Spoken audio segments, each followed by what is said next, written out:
Patuloy pa rin pong epekto ng dalawang weather systems sa ating bansa. Una na dyan ay ang mga paulan po dito sa parting Mindanao and Palawan dahil pa rin yan sa Intertropical Convergence Zone or ITCZ na siyang tagpuan po ng hangin from the northern and southern hemispheres, habang patuloy din ang epekto ng easterlies o yung hangin galing sa Pacific Ocean na siya nagdadala ng mataas na tsansa ng ulan sa may silangang parte ng Luzon. Samantala, isang low pressure area pong nabuo sa may Pacific Ocean sa silangan po ng Visayas. As of 3 in the morning ay nasa higit 2,000 kilometers ito east of eastern Visayas, at within the next 24 hours, hindi naman ito inaasahang papasok ng ating Philippine Area of Responsibility. Wala pang inaasahang epekto at hindi pa rin inaasahan na magiging isang bagyo sa susunod po na 24 oras. Along this ITCZ, meron din possible na mga panibagong circulation na mabubuo, kaya lagi po tayo magantabay sa ating mga updates.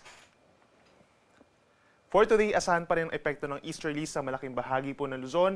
Magdadala ito ng bahagyang maulap hanggang maulap na kalangitan sa may Cagayan Valley, Aurora, Quezon, and Bicol region na sinasamahan din ng mga pulu-pulong mga paulan or pagkitlat pagkulog, lalo na po sa tanghali hanggang sa hapon. Sa natitirang bahagi ng Luzon, kabilang ang Metro Manila, andyan pa rin ang minsang maaraw na umaga hanggang tanghali, medyo mainit na tanghali at sa dakong hapon hanggang sa gabi, minsan kumukulimlim na rin po at aasahan din po yung mga pulu-pulong ulan at mga pagkidlat pagkulog na nagtatagal lamang po ng 1 hanggang 2 oras.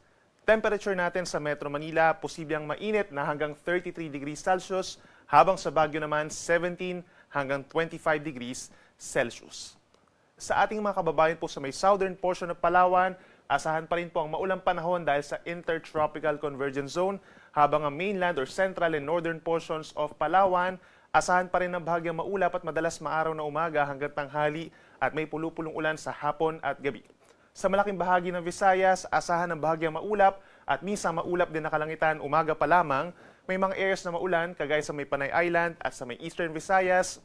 Then pagsapit po ng hapon hanggang sa gabi, mas marami lugar sa Visayas ang magkakaroon ng mga pulu-pulong ulan or pagkidlat pagkulog, epekto na rin po ng Intertropical Convergence Zone. Temperature natin sa malaking bahagi ng Visayas and Palawan, posible pa rin hanggang 32 degrees Celsius.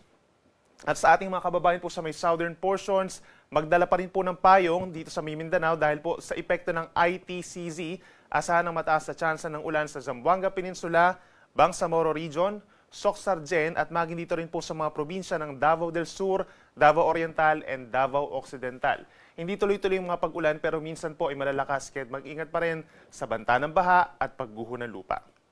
Sa natitirang bahagi ng Mindanao, rest of Davao Region, Northern Mindanao, Caraga Region, bahagyang maulap hanggang maulap ang kalangitan na sinasamahan pa rin po ng mga isolated na ulan lalo sa dakong hapon hanggang sa gabi. Temperature natin sa malaking bahagi ng Mindanao mula 25 at posible hanggang 32 degrees Celsius.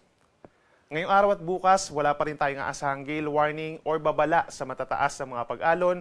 Banayad na katamtaman hanggang katamtaman na taas sa mga pag-alon po in many seaboards of our country hanggang 2 metro kapag mayroong mga thunderstorms. Then over the weekend, lalo na po sa Sunday onwards, ay possible na maging maalon na sa may northern Luzon at sa may silangang baybayin din po ng central and southern Luzon dahil sa paglakas po ng hangin galing sa hilagang silangan. At sa susunod pa na 3 araw, asahan po ang mga paulan sa malaking bahagi po ng ating bansa. Tulad ng nabanggit natin kanina, along the ITCZ may possible pa na mabuo na isa pang low pressure area at yun yung posibleng pumasok ng ating Philippine Area of Responsibility over this weekend. At hindi rin natin inaalis yung chance na early next week ay maging isang bagyo ito pagpasok ng ating PAR. Samantala, yung ating ITCZ, simula po sa Sabado hanggang sa Lunes, magpapaulan pa rin sa malaking bahagi ng Mindanao and Palawan. Kaya mag-ingat po sa banta ng baha at landslides at laging tumutok sa ating mga updates, heavy rainfall warnings, and even mga rainfall advisories.